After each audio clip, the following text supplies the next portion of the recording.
কাপড় খুলে ফেলে উলঙ্গ হয়ে গোসল করা যাবে কিনা?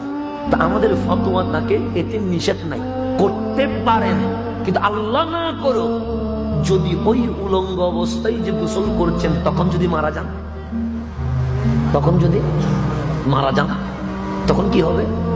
সেই জন্য উলামা ইকরাম ফতোয়া দিয়েছে অন্তত তোমার সতরটা দেখে গোসল করো, কারণ মানুষ গোসল অবস্থায় মারা যায় কি যায় না? যায়। কেন? ইসলামী শরীয়তের সিস্টেম না মানলে আমরা বেশিরভাগ সময়ে দেখি শীতকালে গোসল করতে গেছে হার্ট অ্যাটাকে চলে গেছে। কারণ কি? ইসলাম বলে গোসল করার কিছু সিস্টেম আছে। কোন সিস্টেম? আগে ওযু করো, ওযু করলে কি হয়? হাত তুলেন, কুলি করলেন, মুখে পানি দিলেন, পায়ে পানি দিলেন, রক্ত চলাচলটা ধীরে ধীরে সব জায়গায় সুন্দর মতো হয়। আর যদি ওযু না করে